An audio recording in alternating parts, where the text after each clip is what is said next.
나는 그날을 절대 잊을 수 없어요. 비가 내리는 카페에서 처음 만난 그 남자, 정민우와의 운명 같은 소개팅이 시작된 순간을요. 제가 좀 늦었죠? 회사에서 급한 일이 있어서. 민우가 약간 숨이 차 보이는 얼굴로 카페에 들어섰을 때, 솔직히 첫인상은 나쁘지 않았어요. 시블리튜브 오늘의 이야기 시작하겠습니다. 그 전에 잠깐 구독, 좋아요, 알림 설정 눌러주시면 시블리에게 큰 힘이 됩니다. 키 180cm에 깔끔한 셔츠 차림, 수줍은 미소까지. 엄마 친구가 운영하는 부동산 사장님이 강력하게 추천한 이유를 알 것 같더라고요. 아니에요. 저도 방금 왔어요. 내가 대답하자 민우는 안도의 한숨을 내쉬며 자리에 앉았죠. 그때만 해도 난 그가 내 인생을 망가뜨릴 줄은 꿈에도 몰랐습니다. 대화는 의외로 술술 풀렸어요. 내가 예술대학원에서 미술을 전공하고 있다는 이야기를 하자 민우는 눈을 반짝이며 관심을 보였죠. 와, 대단하네요. 저는 그냥 평범하게 회사 다니는 직장인인데 그때 민우의 눈빛엔 진심이 담겨 있는 듯 했어요. 하지만 지금 돌이켜보면 그건 내 착각이었나 봐요.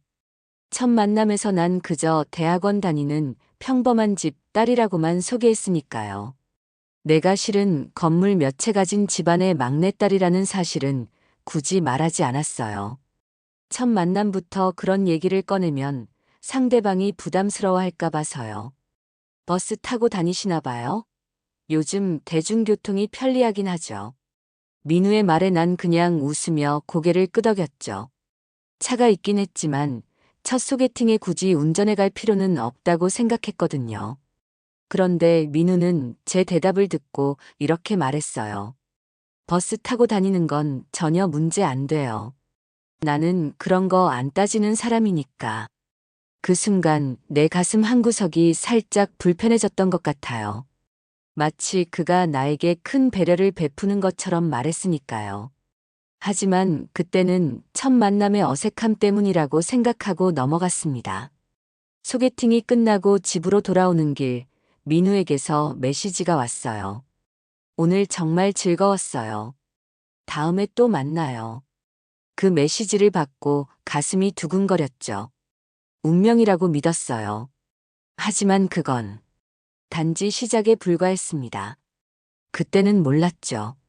내가 부잣집 딸인 줄 모르는 그 남자가 앞으로 얼마나 많은 상처를 줄지, 그리고 내가 얼마나 분노하게 될지.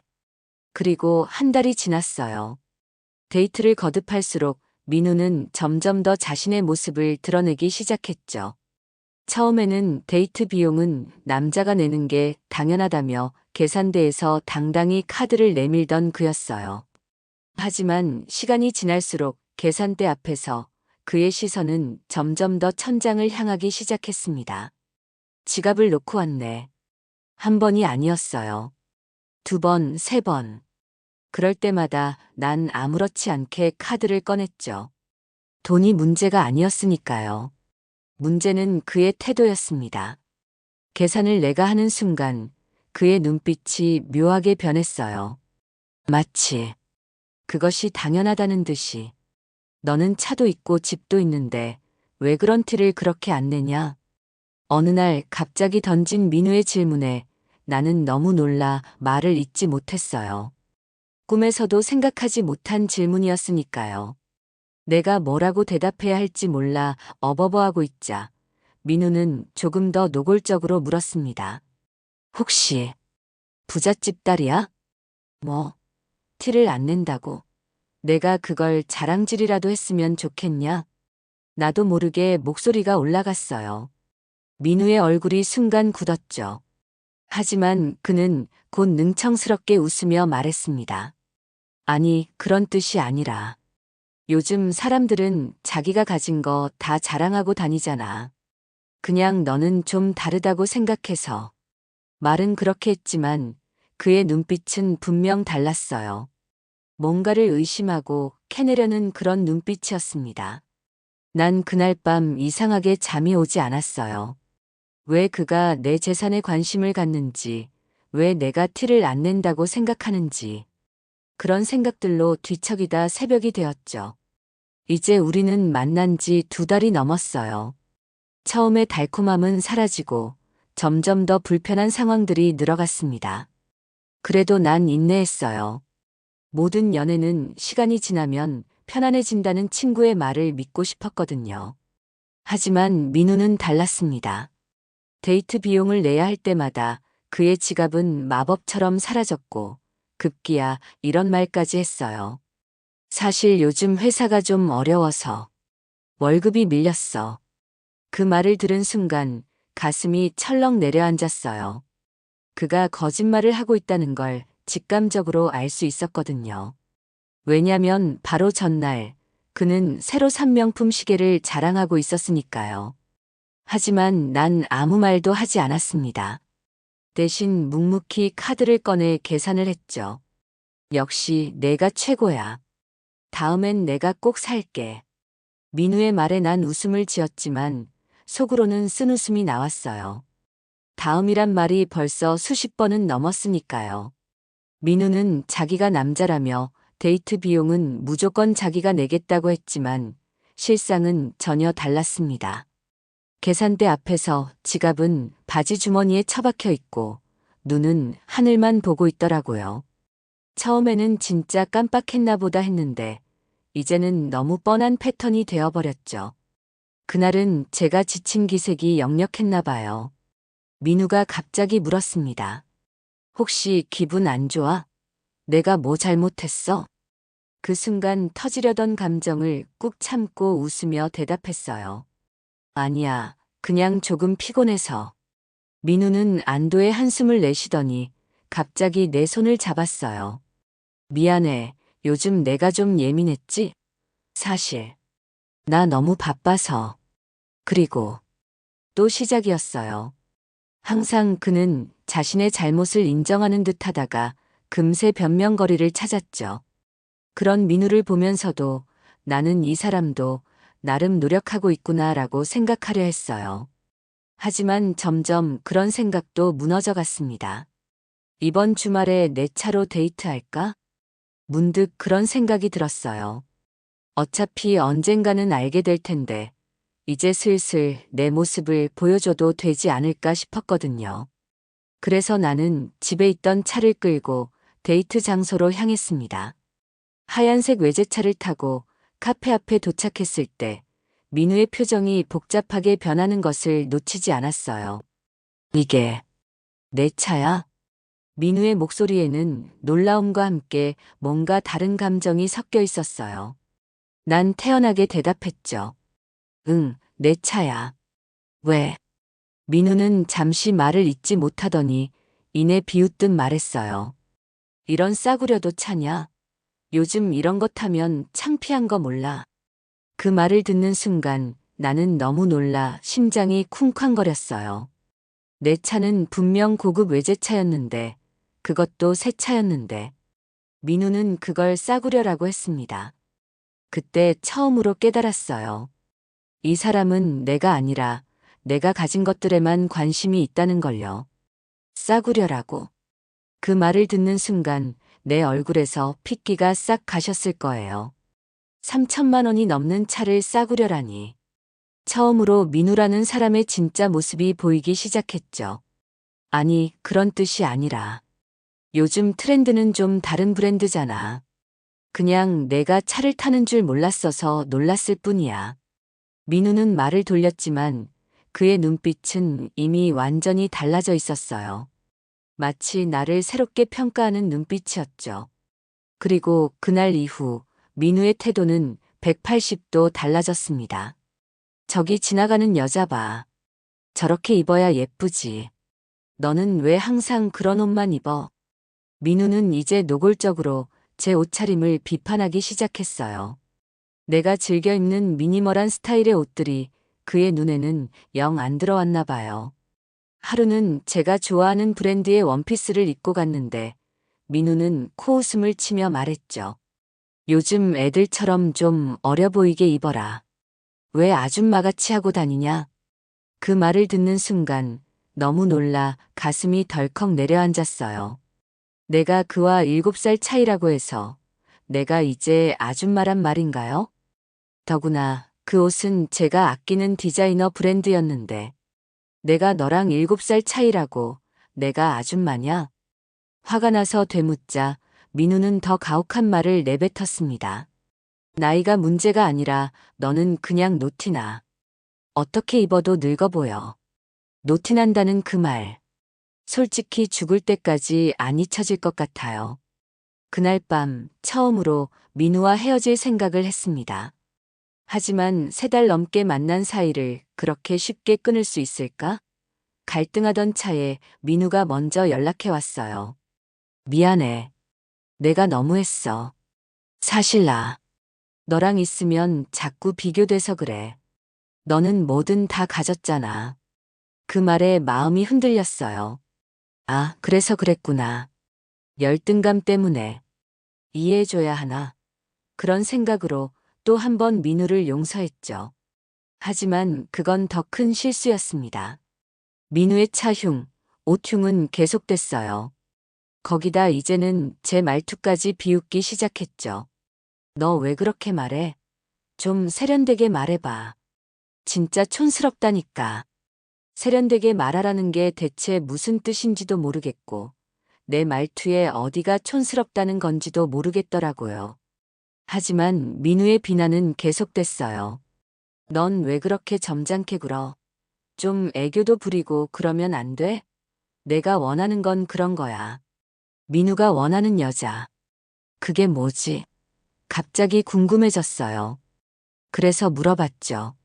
그럼 내가 원하는 여자는 어떤 여자인데? 민우는 잠시 생각하더니 대답했어요. 예쁘고 귀엽고 애교 많고 그리고 나를 위해 모든 걸 희생할 수 있는 여자. 그 말을 들은 순간 등줄기로 소름이 쫙 돋았어요. 그건 사랑이 아니라 소유욕이잖아요. 누군가를 자신의 기준에 맞추려는 욕심이었죠. 그래서 내가 나를 바꾸려고 하는 거야? 민우는 당당하게 대답했습니다. 당연하지.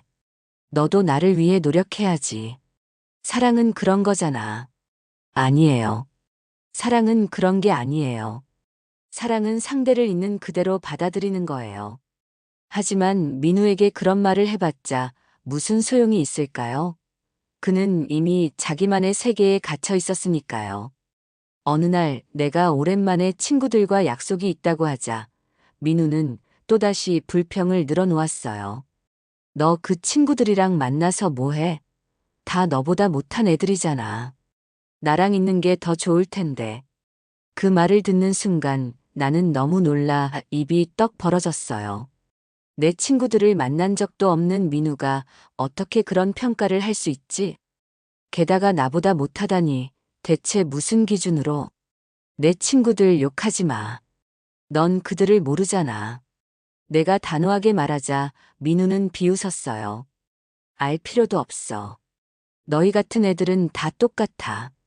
너희 같은 애들. 그 말이 무슨 뜻인지 묻고 싶었지만 더 이상의 대화가 무의미하다는 걸 깨달았어요. 민우의 속에는 이미 나라는 사람에 대한 왜곡된 이미지가 자리 잡고 있었으니까요. 그날은 특별했어요.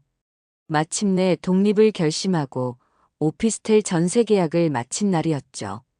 물론 부모님의 도움을 받았지만 그래도 처음으로 내 이름으로 된 공간이 생긴다는 사실이 너무 기뻤습니다. 설렘에 가득 찬 마음으로 민우와 만났어요. 좋은 소식을 나누고 싶었거든요. 나 오늘 오피스텔 전세 계약했어. 내 눈은 기쁨으로 반짝였을 거예요. 하지만 민우의 반응은 예상과 달랐죠. 그는 눈을 가늘게 뜨고 나를 살피듯 바라봤어요. 진짜? 어디? 강남 쪽에. 교통도 편하고 시설도 좋아. 나중에 보여줄게. 민우는 갑자기 술을 들이켰어요. 1잔, 2잔. 평소보다 훨씬 빠른 속도로 술을 마시더니 점점 얼굴이 붉어졌습니다. 그리고 취기가 오르자 끝내 참지 못하고 물었죠. 너 혹시 템프로 나가는 거냐?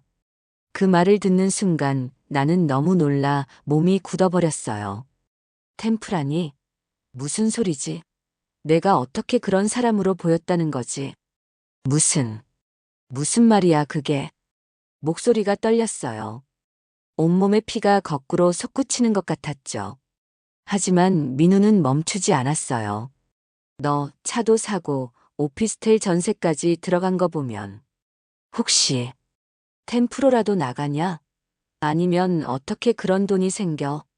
그때 내가 무슨 기분이었는지 알아요? 그 말 듣고 심장이 미친 듯이 쿵쾅거렸어요. 치욕? 모욕? 분노.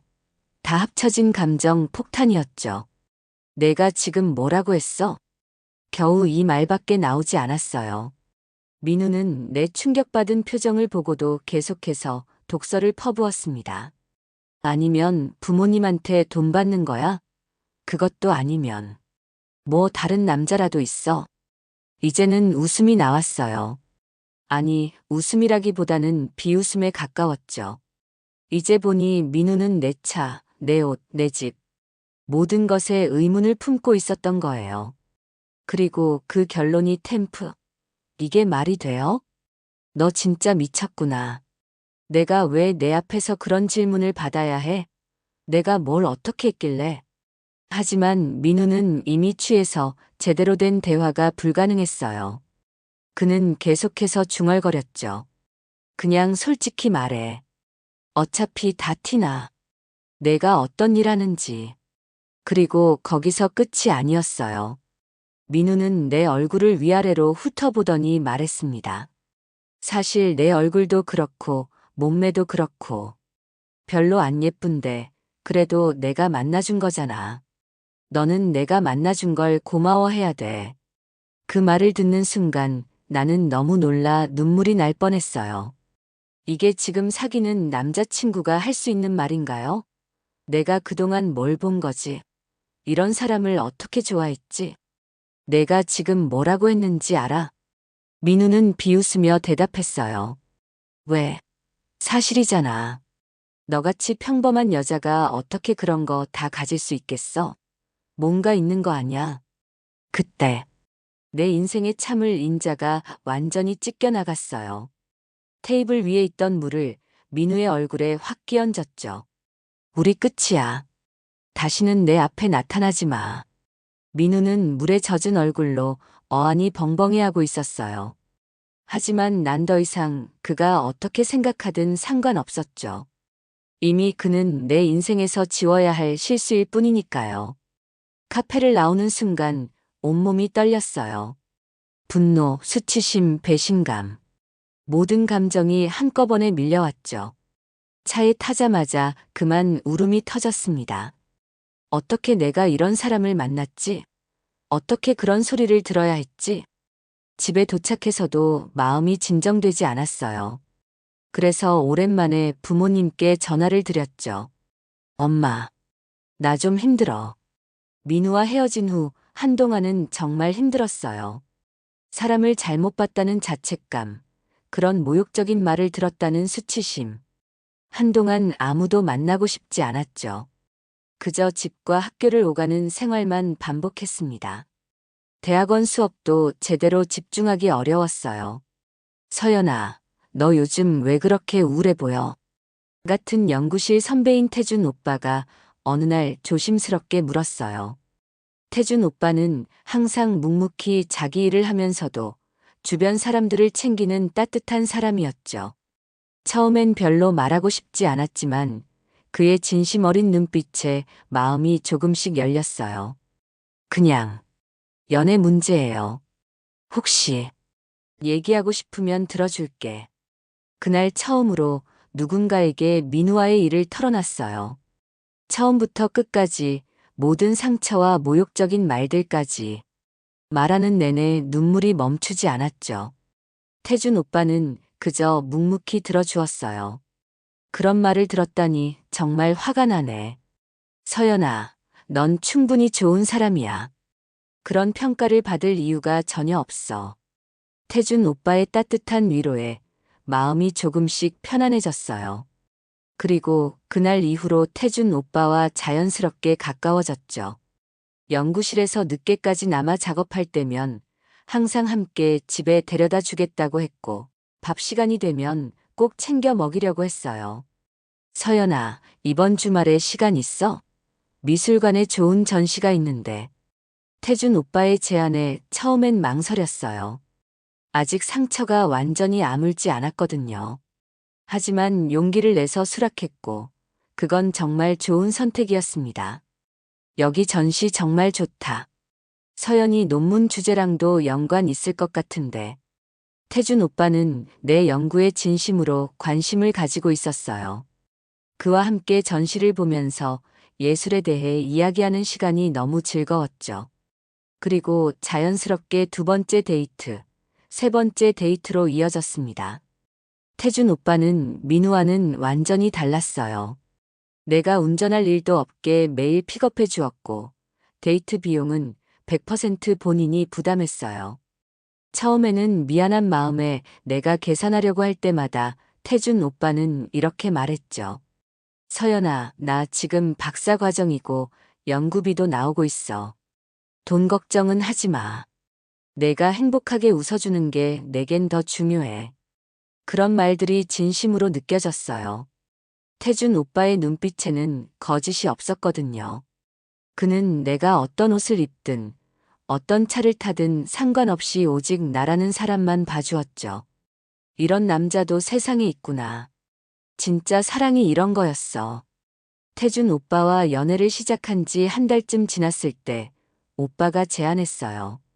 서연아, 이번 주말에 시간 되면 우리 부모님께 인사드리러 갈래? 아버지 생신이시거든. 너무 갑작스러운 제안에 깜짝 놀랐어요.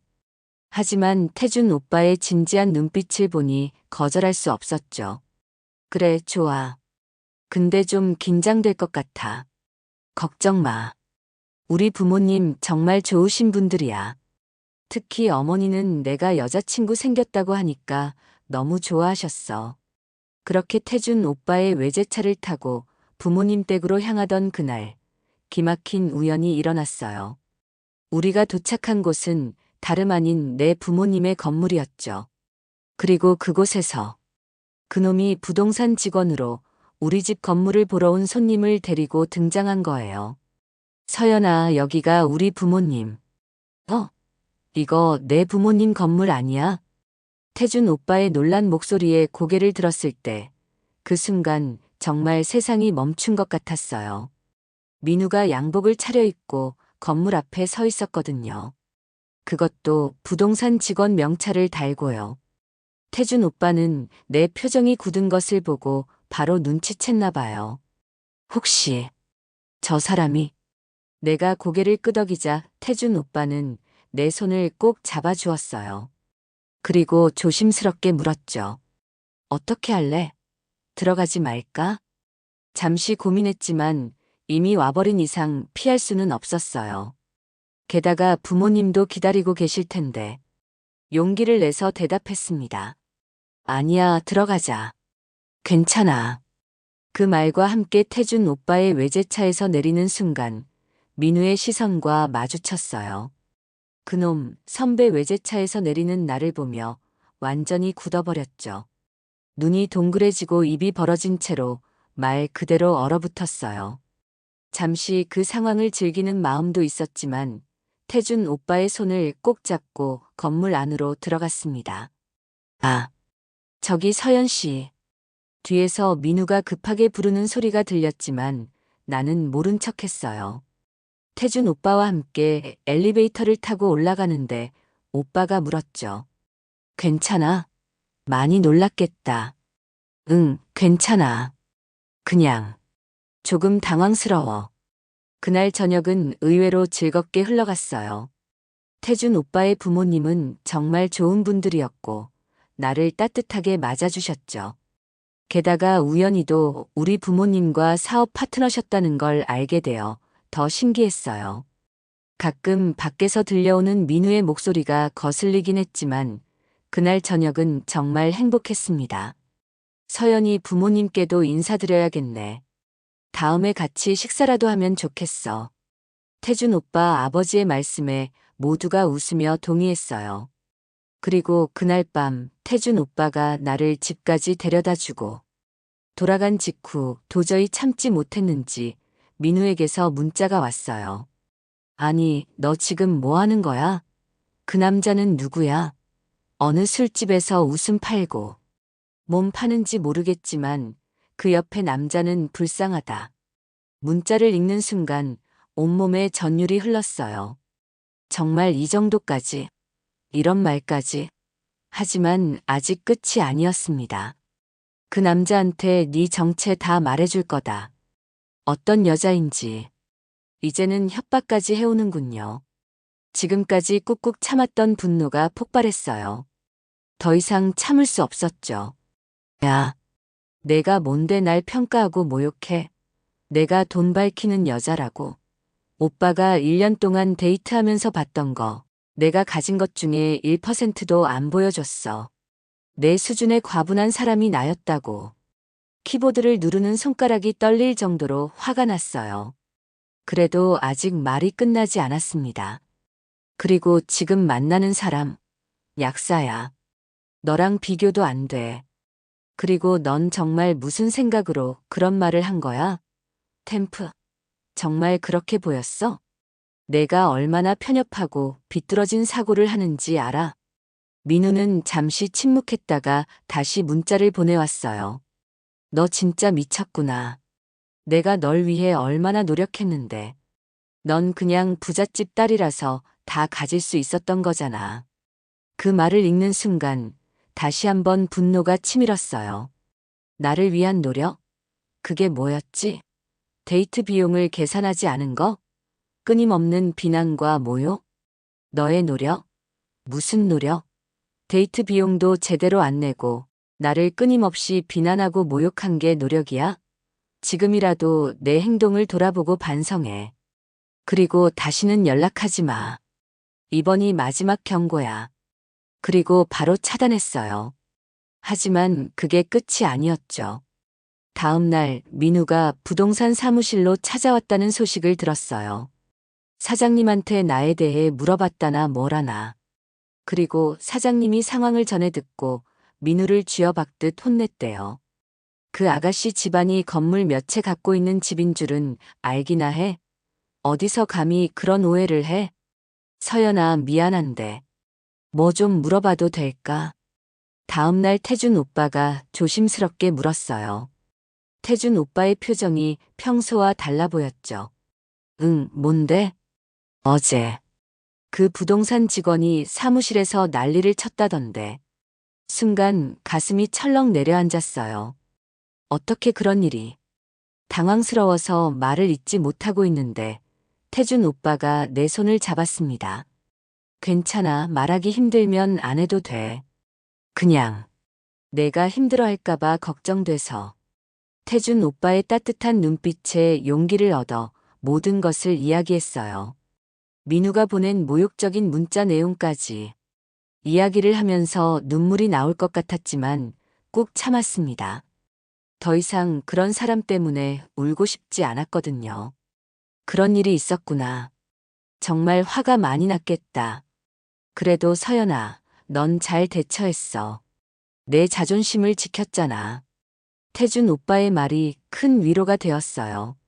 그는 계속해서 나를 응원해 주었죠. 사람들의 인식이 왜 그런지 알아? 자기 자신의 모습을 남에게 투영해서 보기 때문이야. 그 사람이 물질적인 것에 집착한다면 다른 사람도 그럴 거라고 생각하는 거지. 태준 오빠의 말이 가슴에 와닿았어요. 그래서 민우가 나를 그렇게 봤던 거구나. 자기 자신이 돈과 물질에 집착하니까 나도 그럴 거라고 생각한 거예요. 근데 서연아, 나 하나만 물어봐도 될까? 솔직히. 태준 오빠가 조금 머뭇거리더니 물었어요. 너희 집이 정말 건물 몇 채 갖고 있는 거야? 그 질문에 웃음이 나왔어요. 솔직한 태준 오빠의 모습이 사랑스러웠죠. 응, 사실이야. 우리 가족이 부동산 사업을 해서 건물 몇 채 있어. 근데 나는 그런 거 자랑하고 다니기 싫었어. 첫인상으로 판단받고 싶지 않았거든. 태준 오빠는 고개를 끄덕였어요. 이해해. 나도 처음엔 그런 이유로 말 안 했을 거야. 근데 서연아, 솔직히 말해서. 태준 오빠가 장난스럽게 웃었어요. 내가 부잣집 딸이든 아니든 내겐 상관없어. 난 그냥 서연이라는 사람이 좋으니까. 그 말을 듣는 순간 너무 감동해서 눈물이 핑 돌았어요. 이런 게 진짜 사랑이구나 싶었죠. 부동산 사장님에게서 연락이 왔어요. 민우가 결국 사장님 앞에서도 고개를 푹 숙이고 사과를 했다고 하더라고요. 하지만 사장님께서는 민우를 해고하셨대요. 고객에게 그런 모욕적인 말을 한 직원은 믿을 수 없다며. 서연아, 걱정하지 마. 그 사람 다신 이 바닥에서 일 못할 거야. 사장님의 위로에 고마웠지만 한편으로는 씁쓸했어요. 민우가 잘못한 건 사실이지만 그의 생계를 완전히 망가뜨리고 싶진 않았거든요. 그래도 그건 이제 내 문제가 아니었죠. 그날 저녁 태준 오빠와 한강공원을 산책하면서 많은 생각이 들었어요. 이 세상엔 질투로 가득 찬 찌질한 인간도 있지만 나는 그런 인간 밟고 더 멋진 삶으로 올라갈 수 있다는 걸요. 서연아, 무슨 생각해? 태준 오빠의 물음에 미소를 지었어요. 그냥 인생이 참 신기하다는 생각. 잘못된 만남이 아니었다면 오빠를 만나지 못했을 테니까. 태준 오빠는 내 어깨를 감싸 안았어요. 모든 일엔 이유가 있는 것 같아. 나쁜 경험도 결국엔 우리를 더 강하게 만들고 더 좋은 곳으로 인도하니까. 강가에 비치는 달빛을 바라보며 생각했어요. 민우와의 경험이 아무리 고통스러웠더라도 그 덕분에 내가 어떤 사람인지, 어떤 사랑을 원하는지 더 명확히 알게 됐으니까요. 그래도 서운하다. 나를 그런 식으로 오해했다는 게. 태준 오빠는 내 손을 꼭 잡아주었어요. 서연아, 그건 내 잘못이 아니야. 그리고 이제 더 이상 그런 오해는 없을 거야. 내가 지켜줄게. 그 말에 가슴이 따뜻해졌어요. 태준 오빠 곁에 있으면 뭐든 다 괜찮을 것 같았죠. 그로부터 6달이 지났어요. 태준 오빠와의 연애는 상상했던 것보다 더 행복했죠. 민우와 달리 태준 오빠는 내가 원하는 것을 항상 존중해 주었어요. 내가 입는 옷, 내가 하는 말, 내가 좋아하는 취향. 모든 걸 있는 그대로 받아들여 주었죠. 서연아, 오늘 입은 옷 정말 예쁘다. 내 스타일이 참 독특해. 민우였다면 촌스럽다. 아줌마 같다고 비웃었을 테지만 태준 오빠는 항상 진심 어린 칭찬을 아끼지 않았어요. 그리고 무엇보다 내 능력을 인정해 주었죠. 서연이 논문 정말 잘 썼네. 내 관점이 독창적이야. 자존감이 바닥까지 떨어졌던 나에게 태준 오빠의 존중과 사랑은 마치 비타민 같았어요. 덕분에 학업에도 더 열중할 수 있었고 결국 대학원 졸업 논문으로 학과 최우수 논문상까지 받게 되었죠. 다 오빠 덕분이야. 내 말에 태준 오빠는 고개를 저었어요. 아니, 이건 전부 내 실력이야. 난 그저 옆에서 응원만 했을 뿐이야. 그런 태준 오빠와 함께하면서 점점 더 자신감을 되찾았어요. 이젠 예전처럼 내 차를 타는 것도, 내가 좋아하는 옷을 입는 것도 전혀 망설이지 않게 되었죠. 민우로 인한 상처는 점점 아물어갔어요. 그러다 어느 날 쇼핑몰에서 우연히 민우를 마주쳤어요. 태준 오빠와 함께 있었는데 민우는 혼자 터덜터덜 걸어가고 있었죠. 눈이 마주치는 순간 민우의 표정이 굳어졌어요. 태준 오빠는 내 눈치를 살피더니 살짝 내 손을 꼭 잡아주었죠. 괜찮아? 내가 고개를 끄덕이자 태준 오빠는 내 앞을 막아서듯 서주었어요. 하지만 놀랍게도 민우가 먼저 다가왔습니다. 서연 씨. 민우의 목소리가 떨렸어요. 예전의 거만한 모습은 온데간데 없이 어딘가 초라해 보였죠. 안녕하세요. 담담하게 인사했어요. 민우는 잠시 머뭇거리더니 갑자기 고개를 숙였습니다. 그때 정말 죄송했습니다. 제가 많이 잘못했어요. 예상치 못한 사과에 잠시 당황했어요. 하지만 이미 지난 일, 이제는 그저 먼 기억일 뿐이었죠. 괜찮아요. 이제 다 지난 일이에요. 민우는 고개를 들더니 힘겹게 말을 이었어요. 저, 요즘 상담도 받고 있어요. 자존감이 너무 낮아서 남을 깎아내리는 버릇이 있더라고요. 정말 미안해요. 그 말을 들으니 마음이 조금 편해졌어요. 적어도 그가 자신의 잘못을 인정하고 변화하려고 노력하고 있다는 건 좋은 일이니까요. 그럼 앞으로 행복하세요. 짧게 인사를 마치고 태준 오빠와 함께 자리를 떠났어요. 태준 오빠는 아무 말도 묻지 않고 그저 내 손을 꼭 잡아주었죠. 괜찮아? 한참 후에야 태준 오빠가 조심스럽게 물었어요.